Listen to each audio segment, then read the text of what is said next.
Notre thème est le suivant, le dessein de Dieu pour l'humanité d'une part et la signification de Golgotha dans l'histoire du salut jusqu'au matin de la résurrection d'autre part. Et c'est de cela que nous allons parler aujourd'hui avec le souhait que le Seigneur s'adresse effectivement à nous tous et que le lien qu'il a établi de lui-même avec nous soit également réciproque afin que nous soyons intégrés dans cette alliance et que nous disions oui à ce que Dieu a fait. Je voudrais lire 1 Pierre chapitre 1 du verset 18 au verset 20, puis dans Apocalypse chapitre 1. Pouvons-nous nous lever, s'il vous plaît?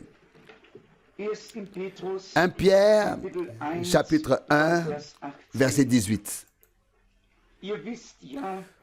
Verset 18, vous savez bien que ce n'est pas par des choses périssables, par de l'argent ou de l'or que vous avez été rachetés de la vaine manière de vivre, héritée de vos pères. Verset 19. Mais par le sang précieux de Christ, comme d'un agneau sans défaut et sans tache.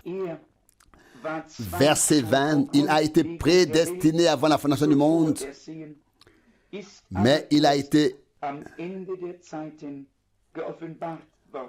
manifesté à la fin des temps pour votre bien. Dans l'Apocalypse, au chapitre 1, je voudrais lire les versets 5 et 6. Versets 5 et 6. Et de Jésus-Christ, le témoin fidèle, le premier-né des morts et le souverain des rois de la terre, à celui qui nous aime et qui nous a délivrés de nos péchés par son sang. Verset 6. Et qui a fait de nous un royaume et des sacrificateurs pour son Dieu et Père. À lui la gloire et la puissance pour toute l'éternité. Amen. Prions. Père céleste, nous te demandons du fond du cœur de nous regarder maintenant avec miséricorde. Nous te prions, Seigneur fidèle, d'être parmi nous. Nous voulons te voir comme le crucifié et le ressuscité dans ta souffrance, dans ta mort, mais aussi dans ta victoire sur la mort et l'enfer et dans ta résurrection le troisième jour. Seigneur bien-aimé, bénis et sanctifie cette heure et ce jour, que le fruit pour l'éternité soit apporté à la gloire de ton nom. Rédempteur bien-aimé, du plus profond de notre âme, nous te remercions ensemble pour ce vendredi saint, pour le jour où tu as été crucifié, où tu as versé ton sang pour le salut de beaucoup. Tu as souffert pour nous. À cause de nous, tu es mort pour que nous puissions vivre, pour que nous puissions vivre. Seigneur bien-aimé, je prie également pour tous ceux qui entendent une telle méditation de ta parole pour la première fois de leur vie, que ta parole nous parle que ta parole nous parle à tous, qu'elle touche nos cœurs. Puissions-nous comprendre que c'est à nous que tu t'adresses et que ces paroles viennent de toi. Nous te remettons maintenant ce service divin sous la conduite de ton Saint-Esprit et te prions, Seigneur fidèle, d'être parmi nous. Conformément à ta promesse, sauve, guéris, bénis et révèle-toi à chacun d'entre nous. Nous te le demandons au nom de Jésus. Amen. Amen. Vous pouvez vous asseoir. Mesdames et messieurs, chers frères et sœurs, en Jésus-Christ, notre Seigneur, ce jour est plus que tout autre dans l'année, particulièrement propice à la réflexion sur ce qui s'est passé autrefois sur la croix à Golgotha. Et je voudrais dire d'emblée, le vendredi saint ne doit pas être célébré. Il doit être une expérience entre toi et le crucifié, une expérience personnelle que nous faisons avec Dieu. Et j'espère que la méditation de la parole nous fera comprendre ce qui s'est réellement passé à Golgotha dans l'histoire du salut. Ce fut le plus grand jour de l'histoire de l'humanité, le jour où Dieu s'est réconcilié avec l'humanité, un jour où Dieu a pris nos fautes, nos transgressions, tout ce qui nous appartenaient, venaient de nous et les a placés sur l'agneau de Dieu. Un jour que l'Ancien Testament préfigurait déjà en le qualifiant de grand jour de la réconciliation. Je voudrais lire quelques passages à ce sujet.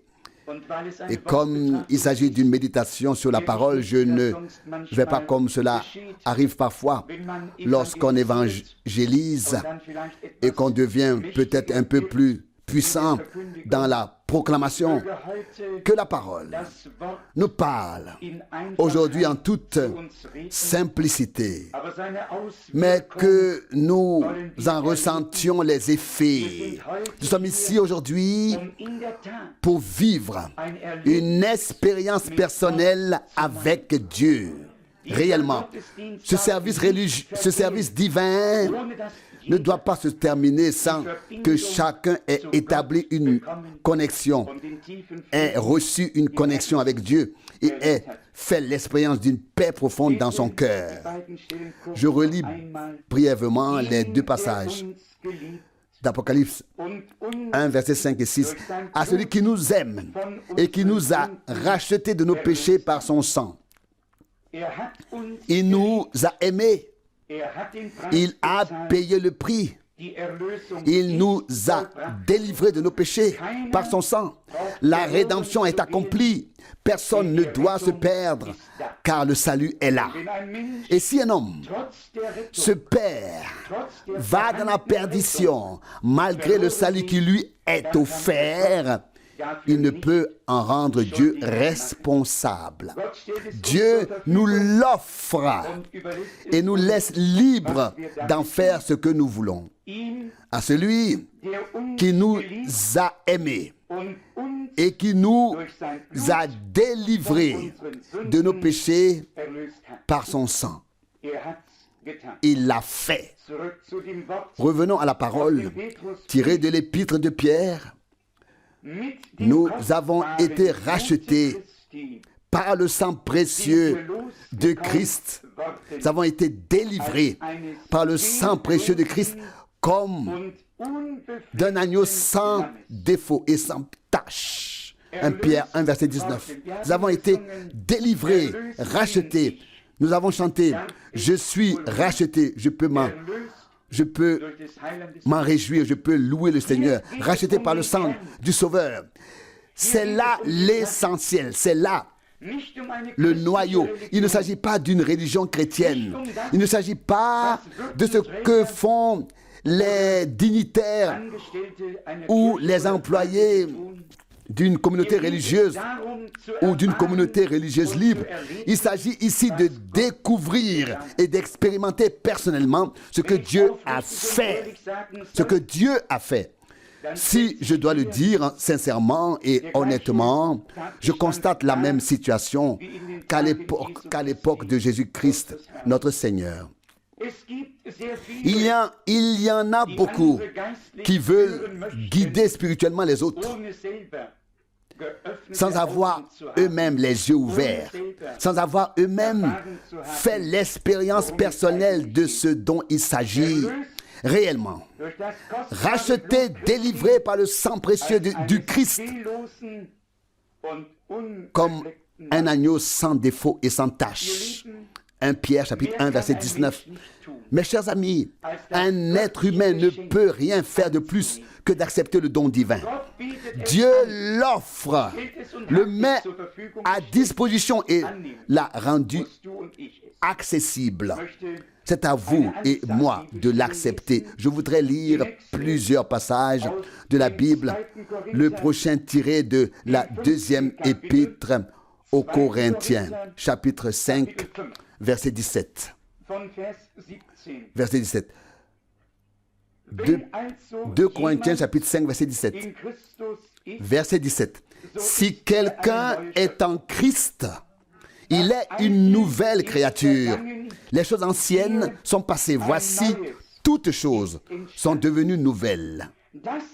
Et tout cela est, verset 18, l'œuvre de Dieu, qui nous a réconciliés avec lui par Christ et nous a confié le ministère de la réconciliation. Verset 19, car Dieu était en Christ, réconciliant le monde avec lui-même, ne leur imputant pas leurs transgressions et mettant en nous la parole de la réconciliation. C'est là le cœur du message de l'évangile de Jésus-Christ, notre Seigneur. Il s'agit en effet de délivrer l'homme de la perdition et de le couronner de grâce et de miséricorde. Comme l'homme a été séparé de Dieu par la transgression et précipité dans la mort et la perdition, il était nécessaire que Dieu, de son côté, jette un pont vers l'humanité et rétablisse la relation. Nous n'avions aucun moyen de nous élever vers Dieu, de nous approcher de lui. Lui, il devait descendre vers nous. La parole devait se faire chair, devenir homme, afin de donner et d'offrir à l'humanité, ici sur cette terre, la possibilité de la réconciliation et du salut. Et ici, il est si bien dit, verset 18, mais tout cela est l'œuvre de Dieu. 2 Corinthiens 5, verset 18. Il n'y a aucun homme qui puisse ajouter quoi que ce soit à la rédemption accomplie. Aucun acte religieux n'a quoi que ce soit en commun avec l'acte divin unique dans le conseil de salut de Dieu. Ce ne sont pas les hommes qui agissent pour notre salut, mais Dieu lui-même. Et Dieu a agi. Il a donné le salut en Christ. Et comme nous le lisons ici, il nous a réconciliés avec lui-même. Je tiens à souligner une fois de plus que ce n'est pas l'œuvre d'un homme, même s'il porte une toge, un vêtement religieux ou possède un titre quelconque. La rédemption, le salut est l'œuvre de Dieu pour l'humanité et il doit être reçu et accepté dans la foi. Verset 18. Mais tout cela est l'œuvre de Dieu qui nous a réconciliés avec lui par le Christ et nous a confié le ministère de la réconciliation. Une personne qui a fait l'expérience de Dieu ne peut s'empêcher d'en témoigner. Elle ressent le besoin intérieur d'en parler aux autres. Les personnes réconciliées ont la parole de la réconciliation dans leur cœur et peuvent la transmettre et la partager. Encore une fois, ce magnifique verset, 2 Corinthiens, chapitre 4, verset 19. Car Dieu était en Christ, réconciliant le monde avec lui-même, ne leur imputant pas leurs transgressions, et il a mis en nous la parole de la réconciliation. Cette parole de la croix, remarquez bien, et je vous prie de m'excuser si je fais parfois des remarques qui vont dans un sens ou dans l'autre, qu'il ne s'agit pas d'un crucifix, d'une croix vide. Les deux sont vides, la croix et la tombe. Jésus-Christ a été crucifié, mis au tombeau et est ressuscité des morts le troisième jour. Il n'est pas suspendu à la croix comme une figure inanimée telle qu'on en fabrique partout dans le monde, en or et en argent, en bois et en divers métaux. J'ai été très effrayé lors de ma dernière visite aux Philippines. Il y avait une chapelle dans l'hôtel et je me suis dit que j'allais y entrer pour voir ce qui s'y passait. Et là, j'ai été peiné de voir quelle image défigurée y était accrochée avec tout ce qui l'accompagnait, haute de peut-être 3 mètres, faite d'un métal quelconque, tout simplement horrible à regarder. Et je me suis dit, oh Dieu, Dieu fidèle, qu'ont donc fait les hommes de notre Seigneur, de notre Sauveur?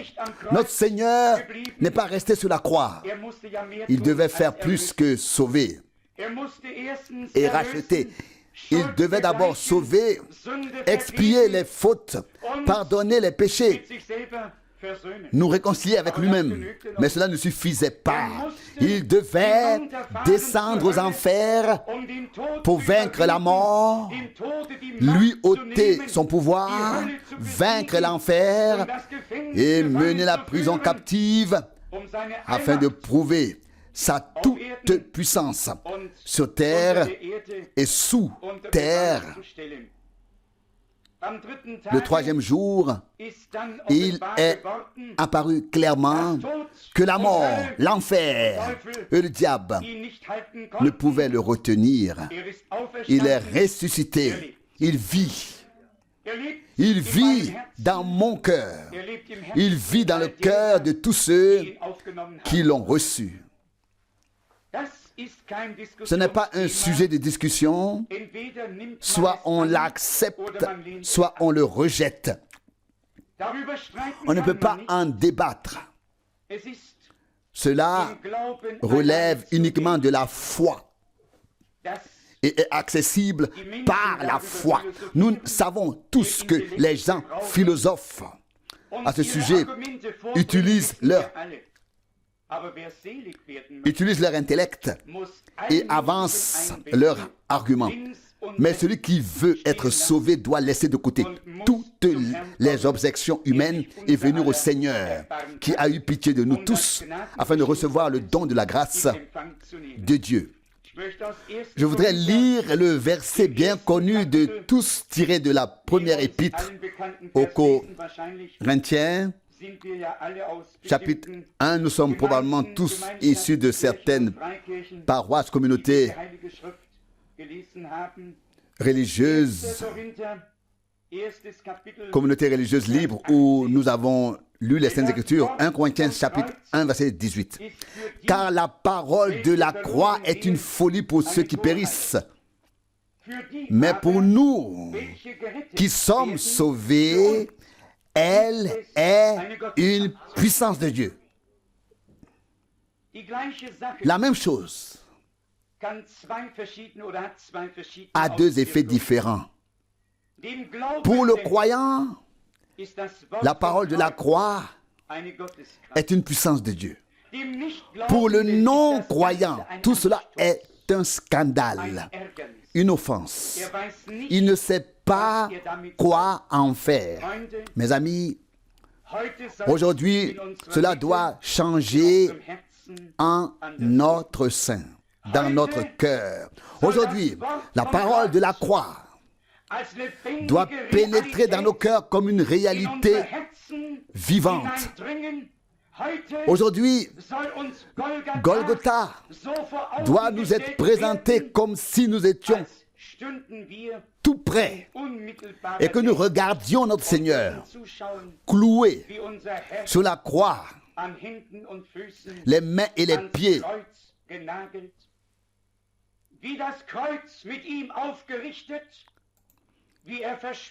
Comment est-ce que la croix a été dressée avec lui? Comment est-ce qu'il a été rayé et moqué? Aujourd'hui, Jésus-Christ, le Fils de Dieu, qui a donné son sang et sa vie pour nous, doit se tenir sous nos yeux, comme si nous étions tout près et assistions à tout cela. Car cela s'est produit pour toi et pour moi. Cela s'est produit pour nous. Et répétons-le encore une fois, non pas pour célébrer ce jour, mais pour vivre ce que Dieu nous a accordé dans l'histoire du salut par le sacrifice unique de Golgotha. La réconciliation avec Dieu, le pardon de toutes nos fautes et péchés, de toutes nos fautes et de tous nos péchés, la vie éternelle par la foi en Jésus-Christ notre Seigneur. Nous n'avons besoin de rien d'autre pour être sauvés. La parole ici est la suivante, au verset 18. Car la parole de la croix est une folie pour ceux qui périssent. Cher cœur, si cette parole de la croix, l'évangile de Jésus-Christ, ne t'a rien dit jusqu'à aujourd'hui, n'avait rien à te dire, alors que ce soit en cette heure, que la grâce de Dieu te submerge, l'heure où les cœurs s'ouvrent, l'heure où nous trouvons la paix avec Dieu par Jésus-Christ notre Seigneur. Verset 18. Car le message de la croix est une folie pour ceux qui périssent. Je ne veux pas dire qu'il existe des personnes qui souhaitent délibérément périr.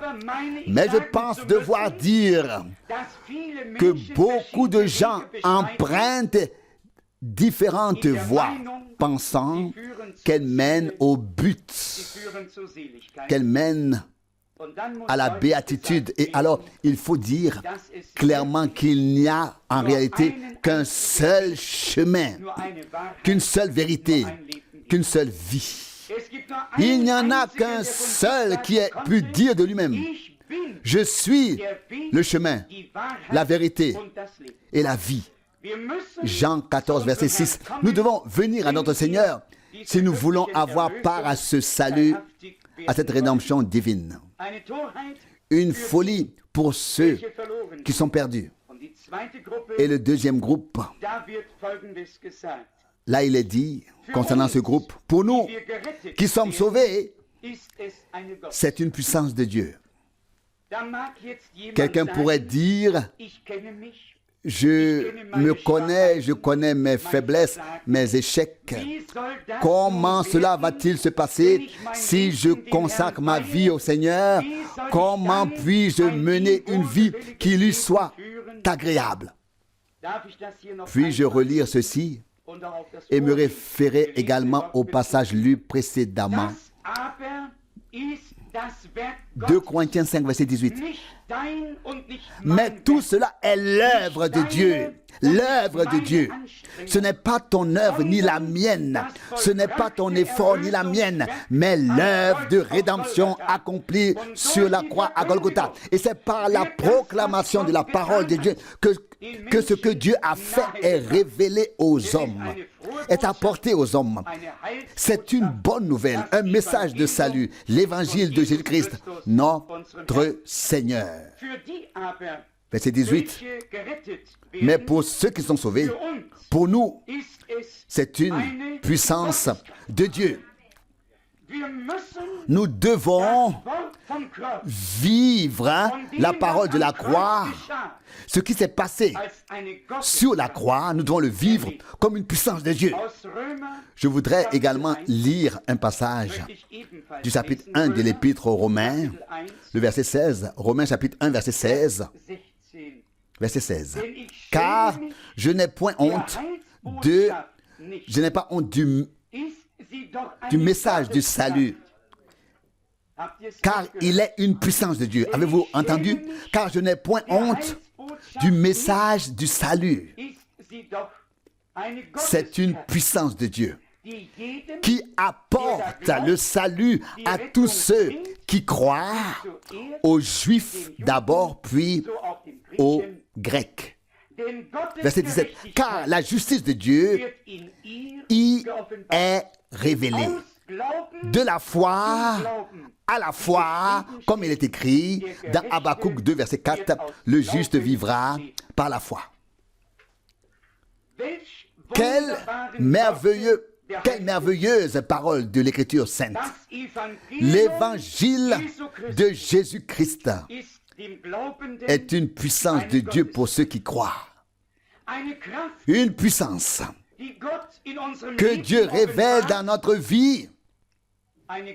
Une puissance dont nous avons besoin pour pouvoir servir et suivre le Seigneur, pour être arrachés de tout ce qui est mondain, afin de pouvoir alors servir notre Seigneur de la bonne manière.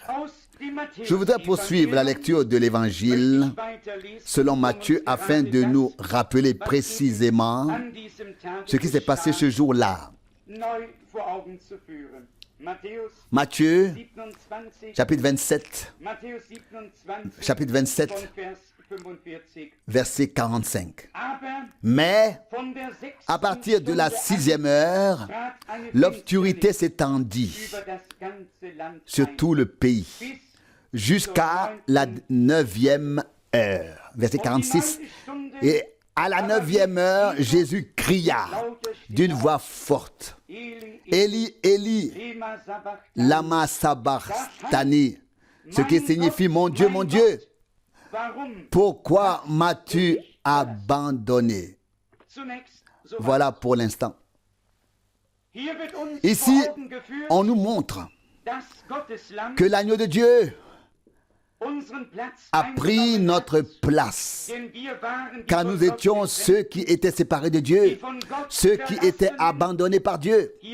Ici, Jésus-Christ, en tant que Rédempteur, a pris la place de ceux qui devaient être rachetés.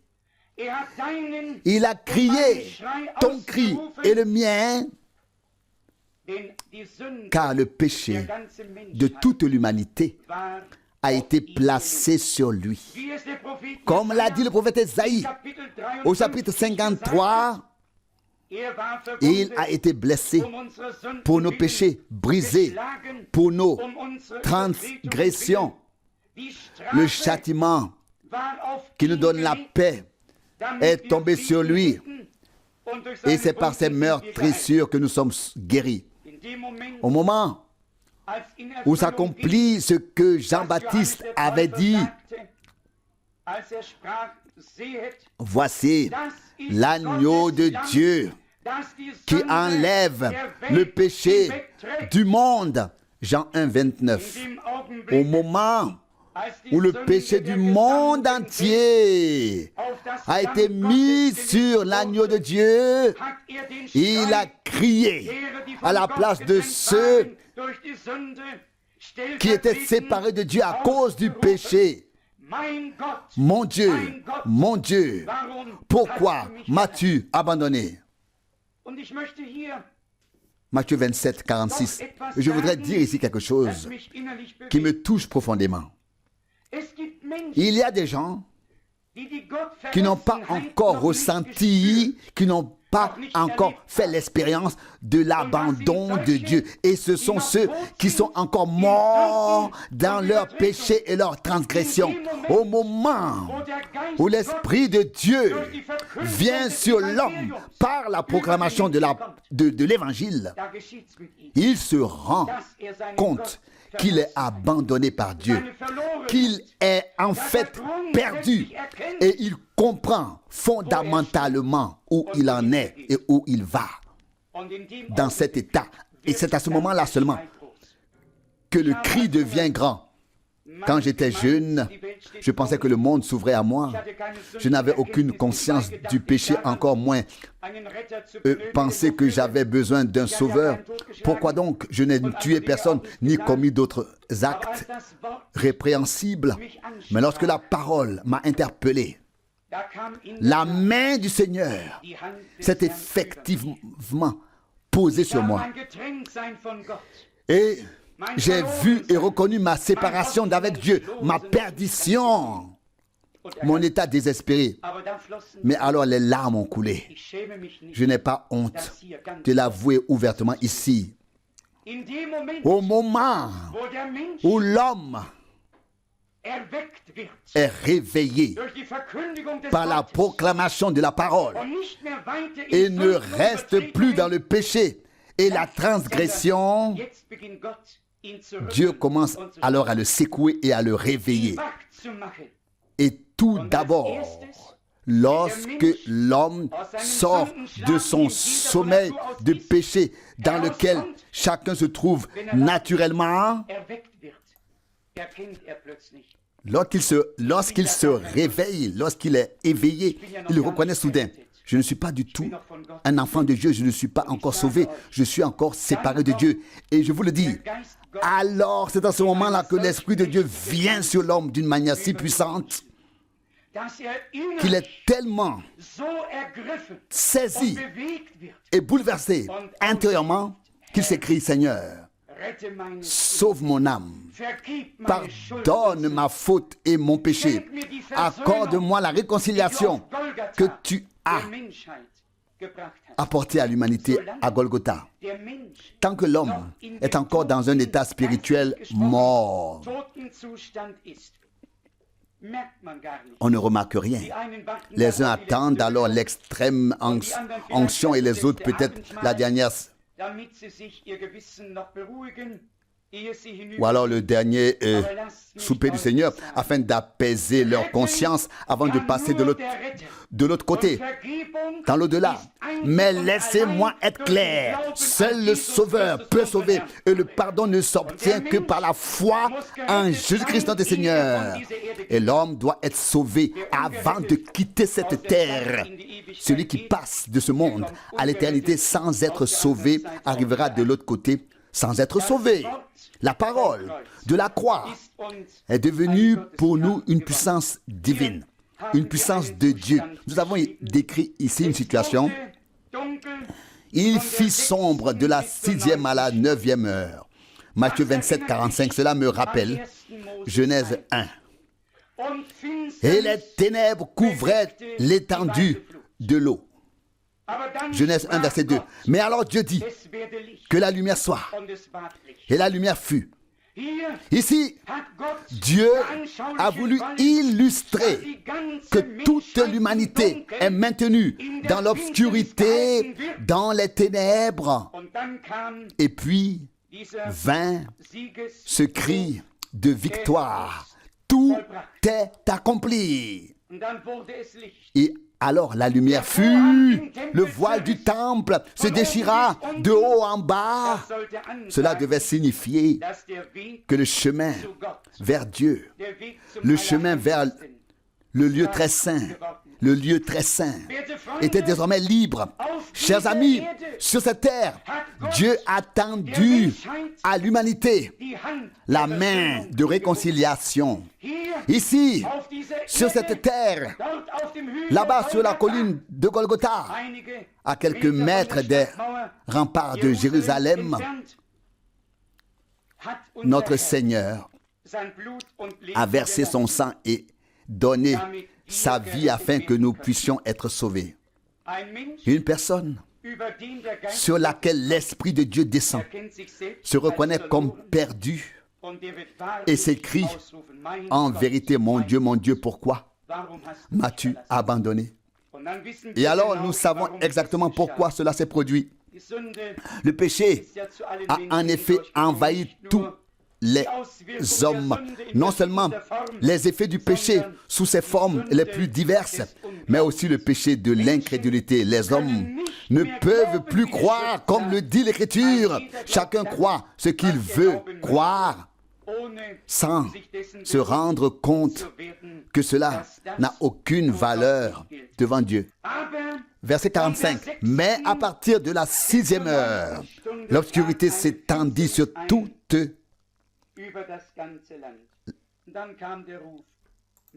la terre. Puis vint le cri, mon Dieu, pourquoi m'as-tu abandonné? Ceux qui ont écouté attentivement auront remarqué que nous avons lu dans 2 Corinthiens, chapitre 5, verset 19, que Dieu était en Christ, réconciliant le monde avec lui-même. Ici, nous lisons, mon Dieu, pourquoi m'as-tu abandonné? Que s'est-il réellement passé? Les deux sont vrais.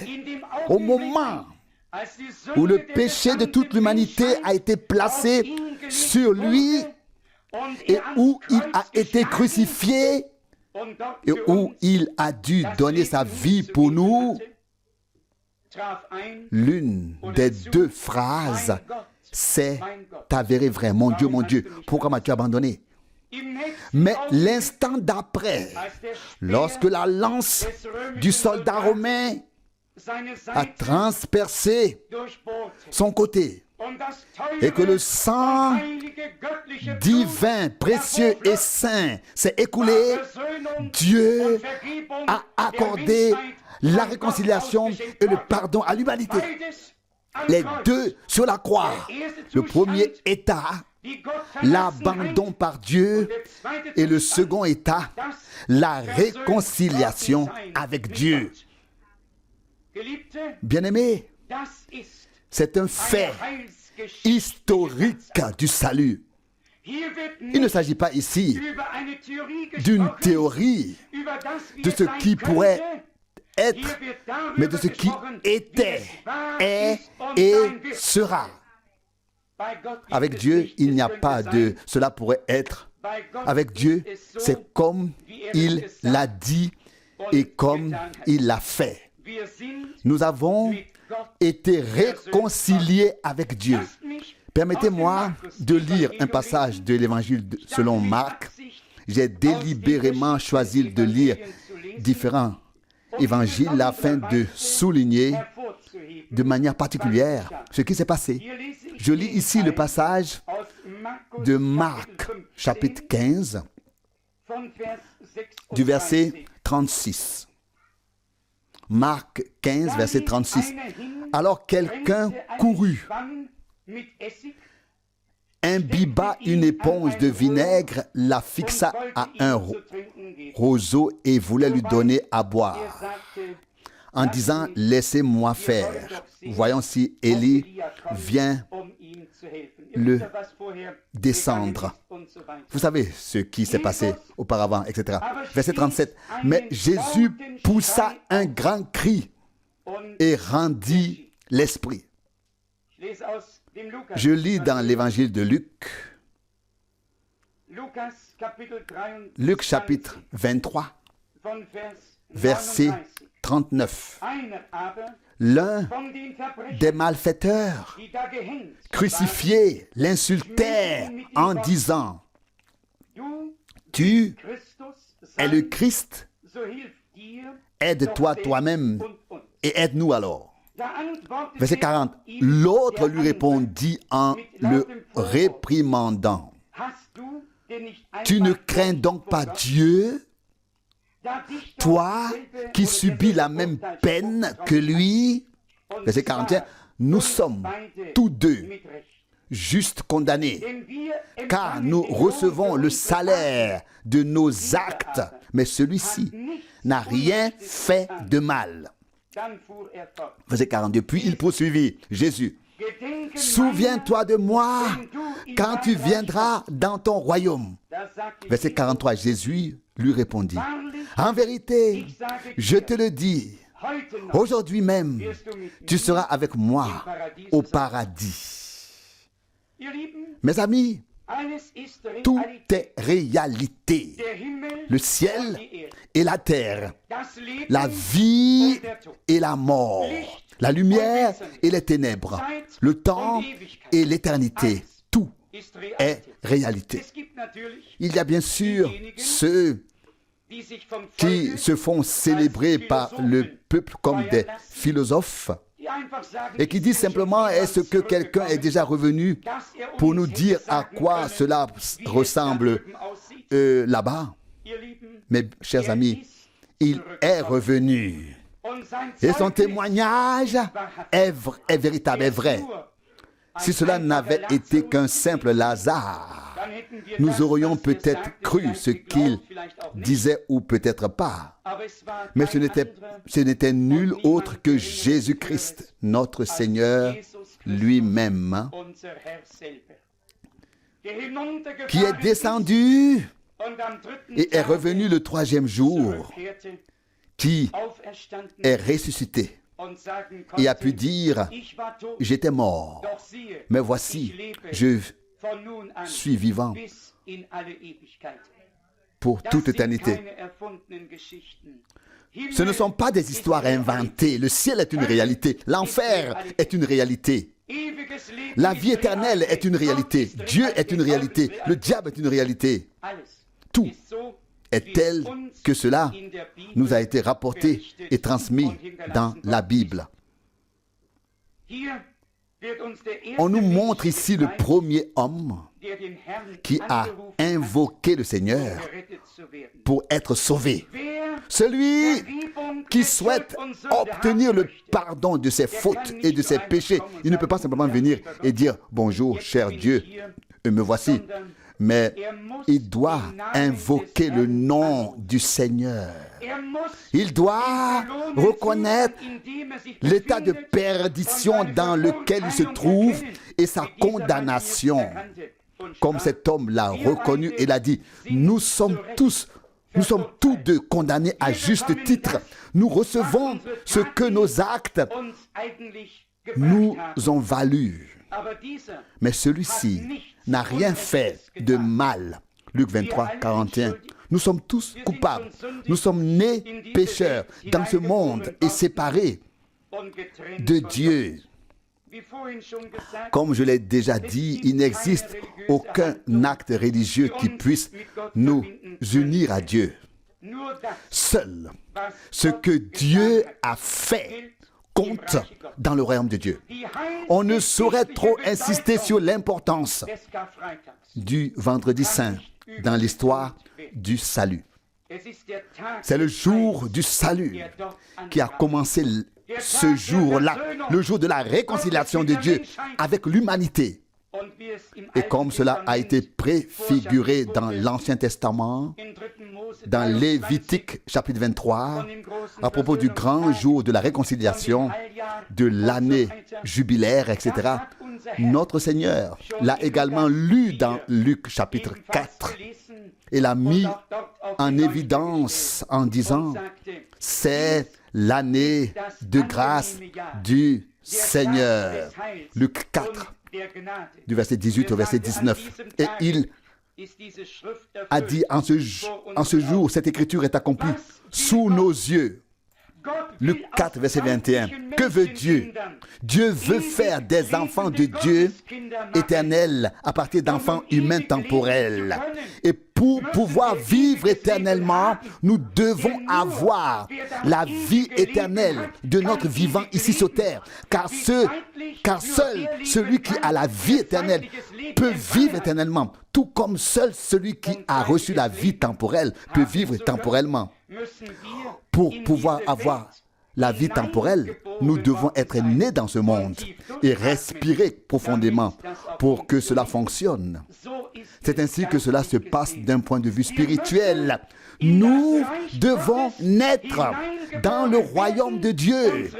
Notre âme doit respirer profondément et absorber la vie divine en elle. Jésus, notre Seigneur, a dit dans l'évangile de Jean, au chapitre 3, au verset 6, « Ce qui est né de la chair est chair, et ce qui est né de l'esprit est esprit. » Ne t'étonne pas, dit-il, et il souligne et insiste, que je t'ai dit que vous devez naître de nouveau. Sinon, vous ne pouvez voir le royaume de Dieu. Je suis tenu devant Dieu et ma conscience de dire la pure vérité aux hommes. Et la pure vérité est qu'il existe deux voies différentes, comme nous le montre le Seigneur lui-même dans Matthieu 7, verset 14. Un chemin large qui mène à la perdition, et nombreux sont ceux qui le suivent. Une porte étroite et un chemin étroit qui mène à la vie, et rares sont ceux qui trouvent cette porte étroite. C'est pourquoi le Seigneur dit juste après, entrez par la porte étroite. Il le dit à l'avance, il peut le lire après, il peut le dire après. Entrez par la porte étroite. Une fois de plus, nous voyons que ce n'est pas un acte religieux qui compte, mais que l'action de Dieu lui-même commence là où un homme s'ouvre à lui, écoute sa parole, accepte le message de salut de Jésus-Christ et croit au Seigneur. Les choses divines ne nous sont accessibles en effet que par la foi. Avec notre tête, nous argumenterions toujours, mais avec notre cœur, nous pouvons croire. Et avec notre bouche, nous pouvons confesser ce que nous croyons du fond du cœur. C'est ainsi qu'il est écrit dans le chapitre 10 de l'Épître aux Romains. La foi vient de la prédication. Romains 10, verset 17. Mes chers amis, j'ai beaucoup voyagé, j'ai visité plus de 100 pays, j'ai vu beaucoup de gens, leur religion, leur culture, etc. Et tout cela m'a fait prendre conscience d'une chose très importante. J'ai vu des dieux et des déesses, le Dieu endormi auquel on faisait des offrandes pour que le conducteur ne s'endorme pas au volant. J'ai vu beaucoup de choses. Le temple d'or à Amritsar en Inde où il y avait beaucoup de troubles. J'ai vu les 5 continents, y compris l'Union soviétique et la Chine. J'ai vu beaucoup de choses. J'ai aussi vu que les gens ont un désir. Les gens cherchent. Il y a quelque chose en eux, ils veulent l'adorer. Mais ils le font de manière erronée. Et puis j'ai parlé une fois dans la capitale du Pakistan, à Islamabad, et il y avait beaucoup de musulmans. Et ils ont beaucoup de mal à croire car ils pensent que nous croyons en 3 dieux au lieu d'un seul. Ils ne comprennent pas que le Dieu unique se révèle dans le ciel comme Père, sur terre, dans le Fils et en nous par le Saint-Esprit. Mais que c'est le même Dieu. Ils croient seulement en Dieu et en leur prophète Mahomet. J'ai alors crié à la foule que Dieu est un Dieu véritable, mais qu'il ne peut être trouvé que là où il s'est révélé personnellement. Et je voudrais que vous preniez cette explication très à cœur et que vous y réfléchissiez. Ce n'est que là où Dieu s'est révélé à l'humanité et a fait connaître son nom et a révélé sa volonté. Ce n'est que là que nous pouvons rencontrer Dieu, reconnaître sa volonté et accepter sa révélation. Et je n'étais pas dans un endroit quelconque déterminé par les hommes, c'était uniquement en Jésus-Christ notre Seigneur que cette révélation a eu lieu. J'ai vu des gens qui regardent vers le ciel, qui adorent le soleil et d'autres choses encore, d'autres qui vont dans la nature. Tout cela est très bien. Dieu est le créateur de l'univers tout entier. Toute vie jaillit de lui. Il l'a appelé à l'existence. Mais il ne s'agit pas ici de la création. Il s'agit ici du salut, de la rédemption. Et si j'ai besoin de salut, je dois m'adresser au Sauveur. Et si j'ai besoin d'être sauvé, je dois m'adresser au Sauveur. Si j'ai besoin de rédemption, je dois m'adresser au Rédempteur. Et si je suis malade, je ne vais pas chez le garagiste, mais chez le médecin. Avons-nous bien compris cela? Nous devons nous tourner vers celui qui peut régler le problème qui nous préoccupe. Et lorsqu'il s'agit de régler notre relation avec Dieu et de devenir de véritables enfants de Dieu, nous ne pouvons pas nous adresser à des hommes, ni même à des institutions chrétiennes, mais nous devons nous adresser à Jésus-Christ. Et je vais vous dire pourquoi. Nous voyons aujourd'hui dans le christianisme plus de 300 confessions différentes, toutes représentées au Conseil œcuménique des communautés religieuses, plus de 300. Mais il n'y a qu'un seul Dieu, qu'une seule Bible, un seul salut, qu'une seule vie éternelle, qu'un seul chemin, qu'une seule vérité. Tout n'existe qu'au singulier. Les hommes en ont fait tout un plat et ont égaré les masses. Au lieu de les diriger vers le Christ, de leur montrer le chemin vers lui et de les conduire à lui, on leur a montré tant de chemins différents. Mais notre tâche est de montrer aux hommes le droit chemin en toute humilité. Il y a une parole magnifique dans le prophète Jérémie qui dit « Regardez et recherchez les jours d'autrefois. Quel est le chemin du salut et marchez-y » Jérémie 6, verset 16. Nous devons trouver le chemin de Dieu, le chemin du salut, et ensuite le suivre. Ici, on nous montre que le premier homme sauvé le fut au moment de sa mort, alors que Jésus mourait. Cet homme l'a invoqué et lui a dit, « Souviens-toi de moi quand tu viendras dans ton royaume. » Luc 23, verset 42.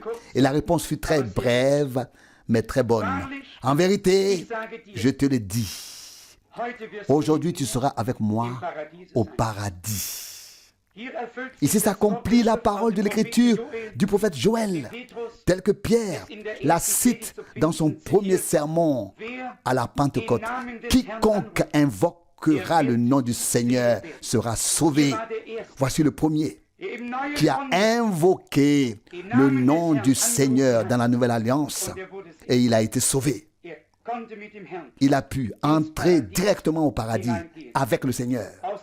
Dans l'Évangile selon Jean, au chapitre 19, je lis encore les versets 28 à 30. Verset 28. Alors Jésus, sachant que tout était désormais accompli, dit, afin que l'écriture fût entièrement accomplie. J'aime toujours lire dans le Nouveau Testament afin que l'écriture fût accomplie. Et ici, le mot entièrement accompli, afin que l'écriture fût entièrement accomplie. J'ai soif. Verset 29, il y avait là un vase rempli de vinaigre. Ils enroulèrent donc une éponge imbibée de vinaigre dans de l'hysope et la lui présentèrent à la bouche. Verset 30, après avoir pris le vinaigre, Jésus dit, tout est accompli.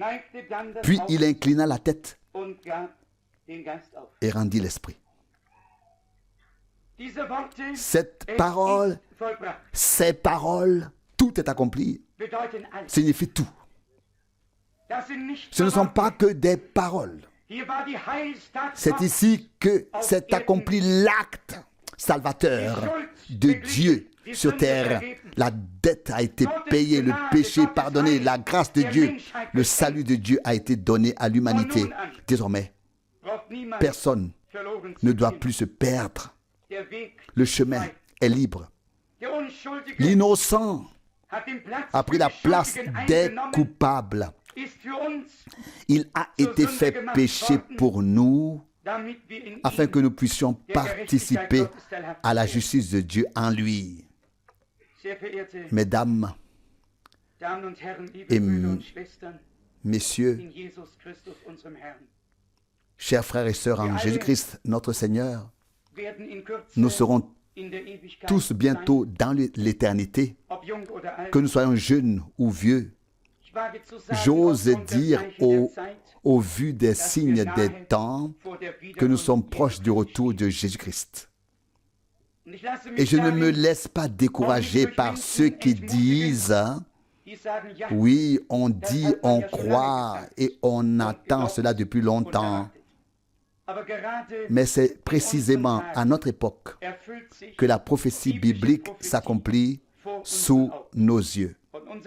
Et notre Seigneur dit dans Matthieu 24, dans Luc 21 et ailleurs, quand ces choses commenceront à arriver, quand vous verrez que ces choses commencent à arriver, redressez-vous et levez la tête, car votre délivrance approche, votre rédemption est proche. Luc 21, verset 28. Croyez-le, nous sommes maintenant proches du retour de Jésus-Christ, notre Seigneur. Ce jour-là, Matthieu 25 s'accomplira. Verset 10, il est dit que les vierges qui étaient prêtes entrèrent avec l'époux dans la salle des noces et la porte fut fermée. Et dehors, il y aura des pleurs et des grincements de dents. Une fois encore, les gens diront peut-être, oui, si Dieu est un Dieu d'amour, comment peut-il permettre que de terribles jugements et catastrophes s'abattent sur l'humanité? Avez-vous déjà pensé au fait que les gens ne pensent pas du tout à Dieu quand tout va bien?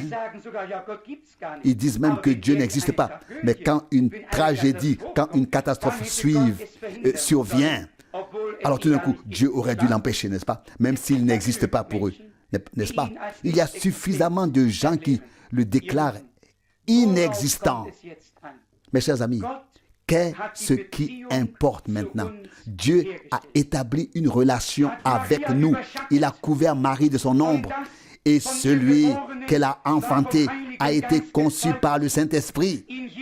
En Jésus-Christ, il y avait la vie divine et le sang divin. Il n'était ni juif, ni païen.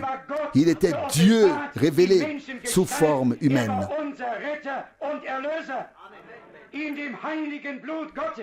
Il était notre sauveur et notre rédempteur. Dans le sang saint de Dieu, il y avait la vie sainte de Dieu. Lorsque le sang a été versé, la vie divine a été libérée afin de revenir en tant que vie divine en tous ceux qui seraient rachetés par le sang.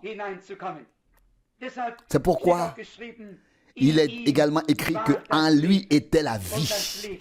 Et la vie était la lumière des hommes. Jean 1, verset 4. Il y a tout simplement aussi ceux qui ne considèrent pas le plan de salut de Dieu avec des yeux divins.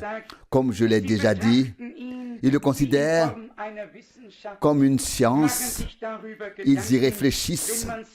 Quand on lit les ouvrages de certains professeurs, on se sent différent.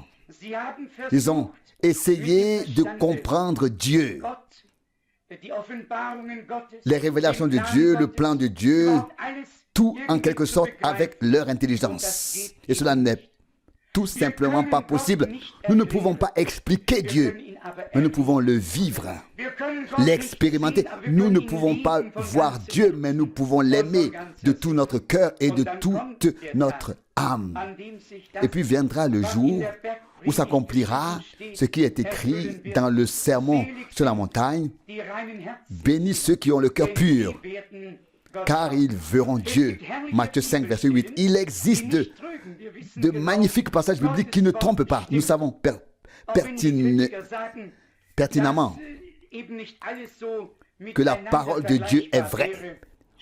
Même si les critiques affirment que tout n'est pas comparable, même si les évangiles diffèrent légèrement les uns des autres dans leur structure, l'un rapportant davantage cet événement, l'autre davantage tel autre, lorsqu'on les rassemble, ils forment un tout harmonieux. Mais ceux qui abordent la question avec leur tête partent d'un point de vue erroné et se perdent alors dans des arguments qui ne mènent nulle part. Aujourd'hui, en ce jour, la signification dans l'histoire du salut de ce qui s'est passé sur la croix à Golgotha doit nous être rappelée et, si possible, gravée dans nos cœurs. Notre Rédempteur est né et est venu dans ce monde, dans ce but, et a pris forme humaine afin de payer le prix du salut en prenant la place de toute l'humanité. Chacun de nous doit l'accepter pour soi-même de manière tout à fait personnelle. À tous ceux qui l'ont reçu, il a donné le pouvoir de devenir enfants de Dieu. Jean 1, verset 12, je souhaite vraiment qu'aujourd'hui, tous, sans exception, jeunes et vieux, se souviennent de cet événement qui s'est produit il y a près de 2000 ans sur cette colline de Golgotha, là-bas, appelée lieu du crâne. Dans un chœur, nous chantons « Glorieux Golgotha ». Nous ne faisons pas référence au lieu où cela s'est produit, mais à ce qui s'y est passé. Notre Rédempteur était suspendu entre le ciel et la terre. Et il a dit, quand je serai élevé de la terre, j'attirerai tous les enfants de Dieu vers moi. Jean 12, 32. Et il dit encore aujourd'hui, celui qui vient à moi, je ne le rejetterai pas. Jean 6, 37. Dieu a tendu à l'humanité la main de la réconciliation en Jésus-Christ, notre Seigneur.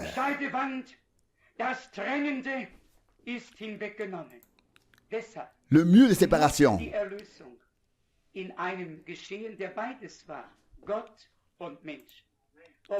le mur qui séparait a été abattu. C'est pourquoi le salut devait s'accomplir en quelqu'un qui était à la fois Dieu et homme, afin de représenter d'une part Dieu et d'autre part l'humanité. Dans son esprit, notre Sauveur était Dieu, le Seigneur. Il pouvait dire, avant qu'Abraham fût, je suis. Jean 8, 58. Mais dans sa chair, il était né emmailloté, couché dans une crèche d'un point de vue terrestre. Il avait un commencement d'un point de vue divin. Il est d'éternité en éternité. Au commencement était la parole, avant de devenir chair. Elle était la parole. Jean 1, 1. Et la parole était avec Dieu et Dieu était la parole. Et Elle est devenue chair et a habité parmi nous. Jésus-Christ était Emmanuel, Dieu avec nous. Matthieu 1, 23. Terrestrement, il était homme, il mangeait, il buvait, il était fatigué et dormait. Et ses gestes étaient ceux d'un homme. Mais il était plus qu'un homme. Il pouvait prendre quelques pains, les rompre et les rompre encore. Et voici que ses mains restaient remplies de pain. Matthieu 14, 19 à 20. Il a rompu et il a distribué. Et cela s'est multiplié entre ses mains. Mes chers amis, pour moi, la leçon à en tirer est que nous devons nous remettre entre ses mains. Si nous voulons que quelque chose se passe, nous devons nous confier au Seigneur et dire, me voici, tel que je suis, je viens, accepte-moi. Et puis nous l'entendons dire, venez à moi, vous tous qui êtes fatigués et chargés, et je vous donnerai du repos. Je vous donnerai le repos pour vos âmes. Matthieu 11, 28. Aujourd'hui, je voudrais voir tous ceux qui n'ont pas encore consciemment fait l'expérience personnelle de la grâce de Dieu être plongés dans une sainte agitation, puis entrer dans la sainte paix de Dieu, dans le repos de Dieu. L'homme doit d'abord être plongé dans la détresse, dans l'agitation et reconnaître son état de perdition, de séparation d'avec Dieu, puis crier vers Dieu depuis cet état. Seigneur, aie pitié de moi. Reçois-moi, pécheur, avec miséricorde. Reçois-moi, moi pécheur, avec miséricorde. Pardonne-moi toutes mes fautes. Lave-moi, purifie-moi, sanctifie-moi. Accueille-moi, fais de moi un enfant de Dieu. Accorde-moi le pardon et la vie éternelle. C'est ce que Dieu veut faire aujourd'hui. Ici, le criminel sur la croix a invoqué le Seigneur à la dernière minute et il a été exaucé. Il a pu entrer au paradis. Puis-je demander aujourd'hui s'il y a parmi nous quelqu'un qui ne se poserait aucune question s'il ouvrait les yeux en bas quand tout serait trop tard? Quel tumulte, quel cri, combien de reproches se feront les gens qui n'ont pas accepté l'offre de grâce de Dieu, mais l'ont rejeté, ceux qui pensaient il est encore temps. Je suis encore jeune ou que diront les gens? Les excuses sont diverses, mais les Saintes Écritures disent aujourd'hui, si vous entendez sa voix, n'endurcissez pas vos cœurs. Hébreux 3, verset 8. Aujourd'hui t'appartient. Dieu te l'a donné. Demain est entre les mains de Dieu. Tu peux te coucher aujourd'hui, personne ne sait si tu te lèveras demain. Beaucoup se sont déjà couchés et ne se sont pas relevés. Le Seigneur veut que chacun, vraiment chacun, fasse l'expérience de Dieu. Aujourd'hui, fasse l'expérience de la grâce de Dieu. Reçoive le pardon de toutes ses fautes et de tous ses péchés et comprennent ce qui s'est passé dans l'histoire du salut. Cela ne va pas se produire. C'est déjà accompli. C'est fait. C'est arrivé. Dieu est réconcilié avec l'humanité. La culpabilité et le péché ont été effacés. Seule l'incrédulité te fera chuter, t'amènera en bas. C'est pourquoi il est écrit, Jésus dit, si vous ne croyez pas que c'est moi, vous mourrez. Si vous ne croyez pas que je le suis, vous mourrez dans vos péchés. Jean 8, 24. Il n'y a qu'un seul sauveur, qu'un seul salut, qu'une seule rédemption que Dieu nous a donnée par grâce en Christ. C'est ce que signifie Golgotha.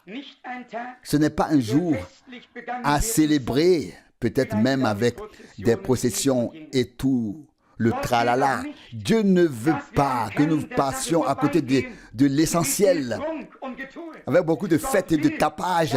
Dieu veut que nous sortions de toutes les futilités et que nous nous voyions face au crucifié et que nous reconnaissions, oh mon Dieu, cela s'est produit à cause de moi, pour moi, ma faute, mon péché, mon abandon par Dieu ont été placés sur l'agneau de Dieu. Oh Seigneur, tu m'as tant aimé, que tu m'as ôté ma faute, que tu as pris ma condamnation sur toi. Ce qui aurait dû m'arriver, tu l'as enduré. C'est nous qui aurions dû descendre. C'est lui qui est descendu dans les endroits inférieurs de la terre. C'est nous qui aurions dû mourir séparés de Dieu. C'est lui qui a pris notre place et qui est mort pour nous, afin de nous offrir la vie éternelle par grâce. Il existe, je tiens à le mentionner, une conception selon laquelle lorsque l'homme passe du temps à l'éternité, il obtient la vie éternelle pendant ce passage. Ce n'est pas vrai. Celui qui croit au Fils de Dieu a la vie éternelle déjà maintenant sur terre. Et celui qui ne croit pas en lui n'a pas la vie. Jean 3, 36. Combien de passages bibliques pourraient être cités à ce sujet? Hébreux 9, verset 27. Il est réservé aux hommes de mourir une seule fois, après quoi vient le jugement. Entre-temps, rien ne change. Celui qui quitte cette terre en étant perdu sera également perdu pour l'éternité. Celui qui quitte cette terre en étant réconcilié avec Dieu, pardonné par Dieu, enfant de Dieu, ne fait que changer de lieu de résidence. Il passe du temps à l'éternité de la vallée des larmes à la salle de la joie pour y être avec le Seigneur pour toujours.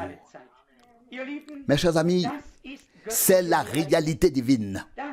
Ce n'est pas une histoire de science-fiction, c'est la réalité divine et éternelle. Dieu était en Christ et a réconcilié avec lui-même le monde dont vous et moi faisons partie, dont nous sommes une partie. Il ne nous a pas imputé notre faute et nous a tout pardonné par grâce. C'est là le sens du vendredi saint, Golgotha, comme acte dans l'histoire du salut de Dieu pour l'humanité, tout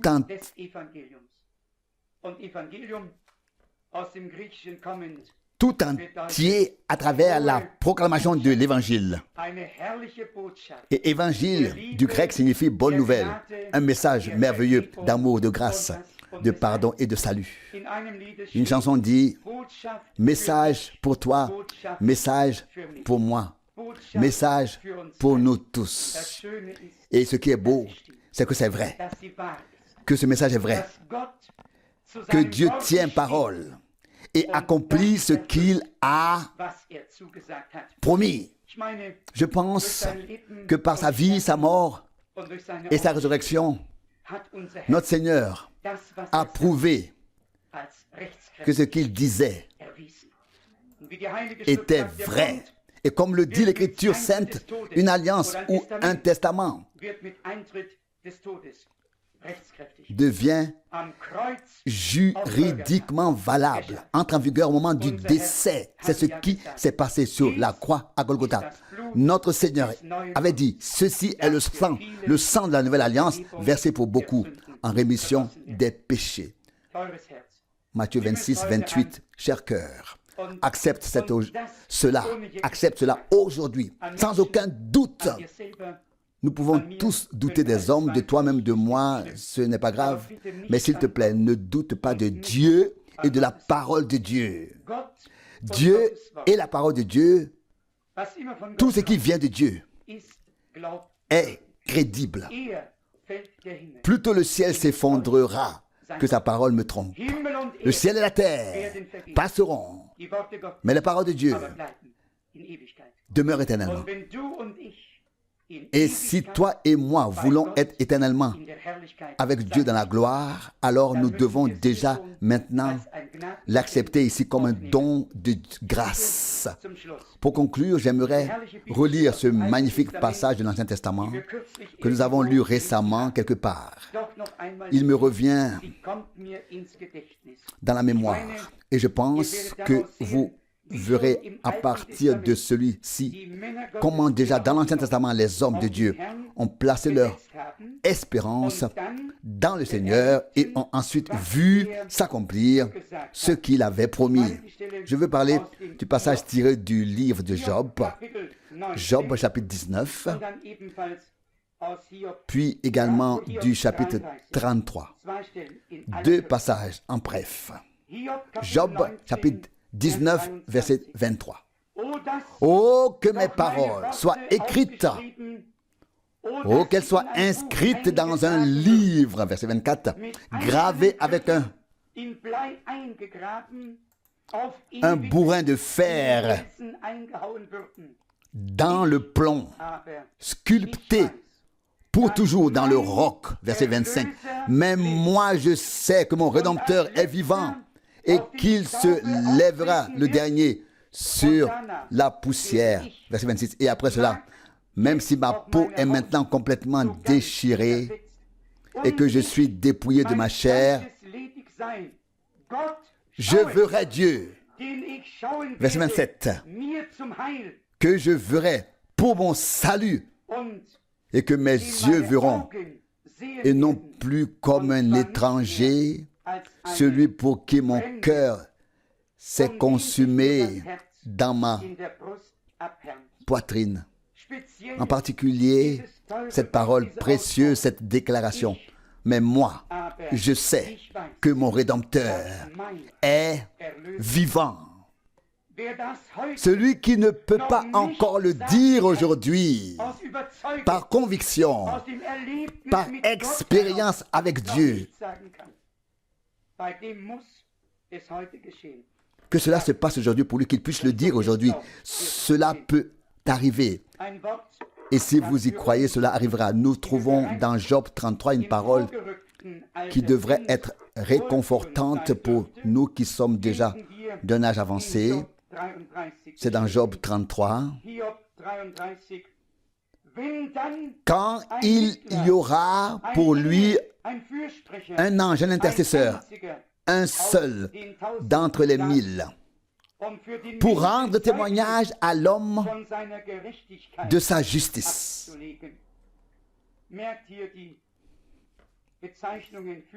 Remarquez ici les termes. Intercesseur, un seul parmi 1000, pour témoigner à l'homme de sa justice. Verset 24. Et que celui-ci ait pitié de lui et dise à Dieu, libère-le, qu'il ne descende pas dans la fosse. J'ai trouvé une expiation. Sur la croix à Golgotha, Dieu a trouvé une expiation. Et d'où le message. Laissez-vous réconcilier avec Dieu. Soyez réconciliés avec Dieu. Dieu nous a confié la parole de la réconciliation et nous appelons l'humanité réconciliée avec Dieu. Soyez réconciliés avec Dieu. Du côté de Dieu, cette réconciliation a eu lieu. De ton côté, tu dois l'accepter dans la foi et confirmer ainsi cette œuvre de la rédemption, comme c'est le cas avec une alliance ou un contrat. Il est écrit ensuite au verset 25, « Son corps regorge à nouveau de la force de la jeunesse, de sorte qu'il est ramené au jour de sa jeunesse. » Au jour de sa jeunesse. Cela peut être nouveau pour certains d'entre nous, mais dans la perfection, dans l'achèvement, lors du retour de Jésus-Christ, lorsque la mortalité revêtira l'immortalité et que la corruptibilité revêtira l'incorruptibilité. Nous serons alors ramenés à la fleur de notre jeunesse. Dans la gloire, il n'y aura personne qui marchera avec des béquilles, personne qui errera aveugle, personne qui sera sourd ou muet, personne qui souffrira de démence. Toutes ces choses n'existeront plus. Être ramené à la jeunesse éternelle et être avec le Seigneur pour toujours. Telle est la promesse divine. C'est cela la rédemption. Non seulement le pardon des péchés, mais aussi pour l'éternité. Il n'y aura plus aucune trace de péché, de maladie, de détresse ou de mort. Ce qui était auparavant sera révolu. Voici, Dieu fait toutes choses nouvelles. Et il commence dans notre cœur et dans notre vie. Il ne reste plus que la fin de ces versets, verset 25.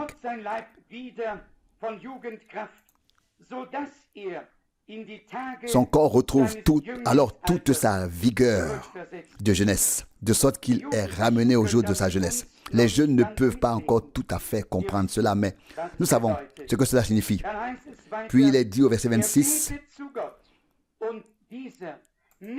il prie Dieu et celui-ci l'accueille favorablement, lui fait voir sa face au milieu des cris de joie et rend à l'homme sa justice. Il ne nous a pas imputé nos fautes. Il nous rend la justice divine. Et nous pouvons nous présenter devant sa face dans la joie, avec des cris de joie. Et ensuite, il dit ici au verset 27, il chante devant le peuple et confesse, j'avais péché, j'avais perverti la justice, mais je n'ai pas été puni comme je le méritais. Dieu a racheté mon âme afin qu'elle ne descende pas dans la fosse et que ma vie se réjouisse à la vue de la lumière. Je voudrais résumer une fois encore ce que signifient ces jours du vendredi saint au dimanche de Pâques dans l'histoire du salut. Le salut devait être accompli par Dieu sur cette terre. La rédemption devait être accomplie par Dieu sur cette terre. Cela impliquait notre réconciliation avec Dieu, notre pardon, tout. Ce qui se trouvait entre nous et Dieu devait être éliminé. La séparation, le mur de séparation, l'inimitié, tout devait être ôté. Le chemin vers Dieu devait être ouvert à l'humanité et aucun homme ne pouvait l'ouvrir, le frayer. Le Seigneur de gloire, le roi des rois, lui-même est venu dans la chair, est devenu homme, afin de pouvoir ouvrir ce chemin à l'humanité ici sur terre. Réconciliation totale et pardon complet, grâce, salut et vie éternelle. Puis plus encore que ça, vaincre la mort, nous sortir de la perdition, oui, de l'enfer lui-même. Il est descendu dans les endroits inférieurs de la terre afin que nous puissions monter lors de son retour. Tout ce qui était nécessaire à l'histoire du salut, Dieu nous l'a donné par grâce en Jésus-Christ, notre Seigneur.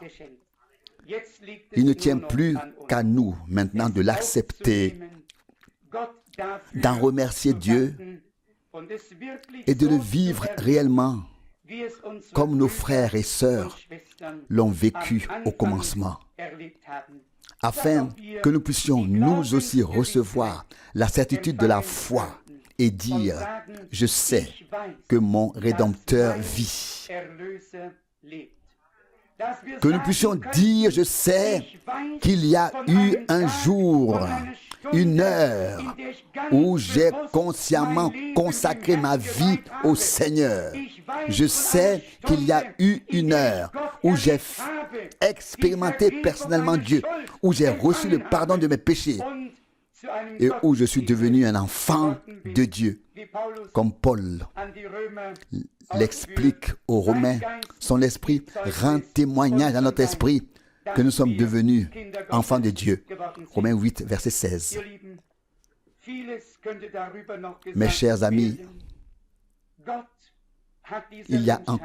il y aurait encore beaucoup à dire à ce sujet. Dieu a donné le salut à cette humanité qui probablement n'en est pas encore digne aujourd'hui, mais il faut l'accepter, il faut en faire l'expérience personnellement et ne pas se contenter de le considérer comme une simple réflexion. Aujourd'hui, cela peut arriver. Avec toi, oui, avec nous tous, avec tous ceux qui n'ont pas encore expérimenté Dieu personnellement. Dieu, l'amour que Dieu a révélé en donnant son Fils seul engendré par lui, afin que tous ceux qui croient en lui ne périssent pas, mais aient la vie éternelle, ne peut être décrit avec des mots. Dieu nous a tant aimés, si profondément, qu'il s'est fait chair et a tout pris sur lui pour nous racheter. Il est venu dans la chair, lui-même, pour nous racheter, nous arracher à la mort, à l'enfer et faire des hommes, des enfants de Dieu. Tous les autres fondateurs de religion reposent encore aujourd'hui dans leur tombeau, dans leur sépulcre, dans leur sépulture. Jésus est ressuscité le troisième jour, il vit. Et comme le chante un compositeur, Jésus vit. Et moi avec lui, mort, où sont maintenant tes terreurs? J'avais choisi un chant, un cantique que je voulais lire à haute voix. Ô tête pleine de sang et de blessures, pleines de douleurs et de mépris, ô tête liée pour être raillée, couronnée d'épines, ô tête autrefois si belle, ornée des plus grands honneurs, mais aujourd'hui si méprisée. Je te salue, notre Seigneur et Sauveur a été battu, raillé, craché, puis son côté a été ouvert et le sang nécessaire à notre rédemption a coulé. Et puis, il est entré dans le sanctuaire céleste avec son propre sang pour accomplir une rédemption éternelle. Il l'a accompli. Amen.